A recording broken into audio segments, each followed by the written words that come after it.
Welcome back to the Classic and Current Gaming Podcast, a weekly podcast where we look at the history and development of video games. I'm your host, E14. Welcome to Season 2. We're halfway through it. We're looking at games being used in the Retro Gaming League. The Retro Gaming League is a friendly competition on Facebook where pages come together each and every week and compete against each other in a different retro video game.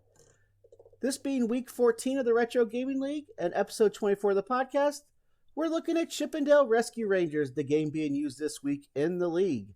Let's jump right into it. Chip 'n Dale Rescue Rangers is a platform game developed and published by Capcom based on the Disney animated series of the same name. Originally released for the Nintendo Entertainment System in Japan and North America in 1990, it came to Europe the next year and was ported to the Nintendo PlayChoice 10 arcade system. It sold approximately 1.2 million copies worldwide.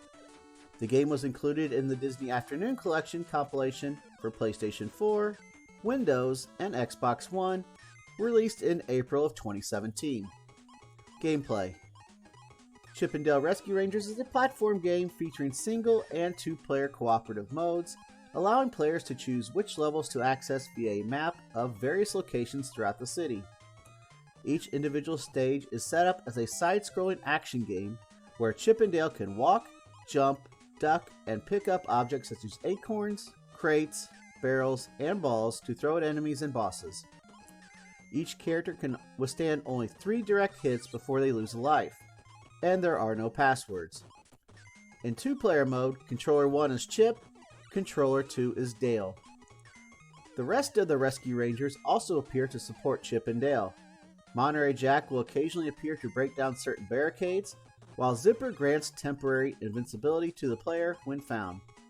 Gadget, though in Fat Cat's captivity, provides tips and advice for the Chipmunks in each stage. Plot of the game.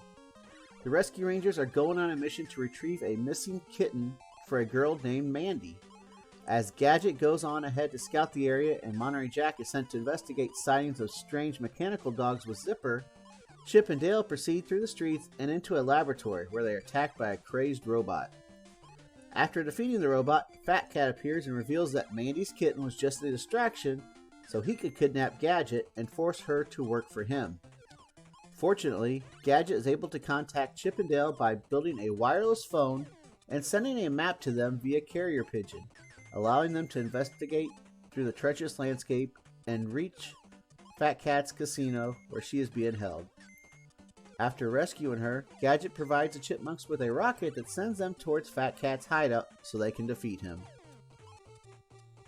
Development. Rescue Rangers was the second Capcom-developed Disney game after 1989's DuckTales, also for the Nintendo Entertainment System. It was produced by Toshiro Fujiwara, who had previously worked on titles such as Mega Man 2 and Ghosts and Goblins.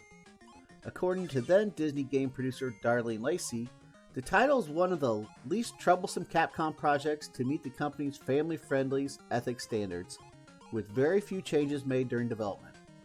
The Japanese and European versions of the game contain fixes to minor graphical glitches during the opening cutscene seen in the North American release, and a leaked prototype cartridge from a private collector reveals that at one time the player was only required to collect half as many flowers and stars to gain extra lives, though the original amounts were still erroneously printed in the North American instruction manual.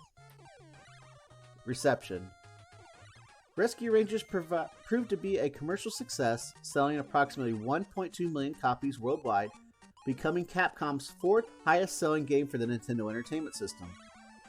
It met with a mostly positive response upon its release in North America, with Electronic Gaming Monthly finding that, like previous Disney titles for the NES, this Capcom game offers the best graphics and gameplay for both young and old players alike, praising the title's two-player option and cartoon visuals.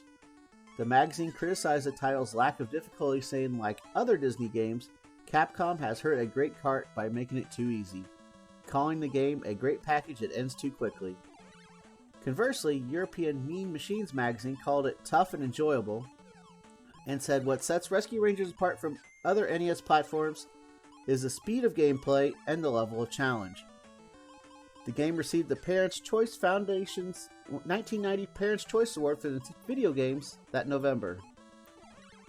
Nintendo Power ranked Rescue Rangers 79th in their 1997 list of the top 100 greatest games released for Nintendo systems, saying, Capcom lived up to its reputation for superior play, control, and graphics.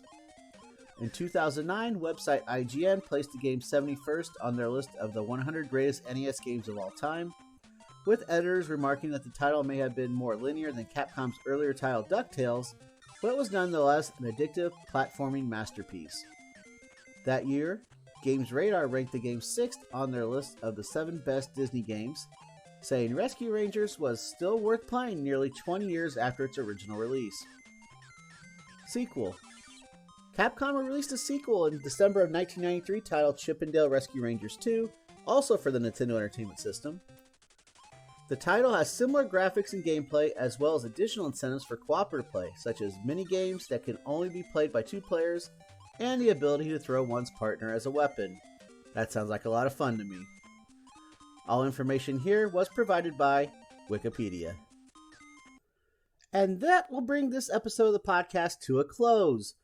We're a weekly podcast where we look at the history and development of a different video game.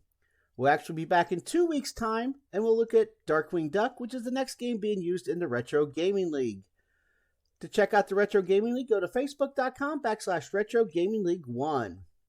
The podcast can be seen and heard multiple ways. You can watch it on YouTube, or you can listen to it on Spotify or your other favorite listening platform as well. We'll be back in 2 weeks with all the history and development of Darkwing Duck. It's been RxDude22 from Classic and Current Gaming signing out. Keep on gaming. See you on the next stream. Be good to each other.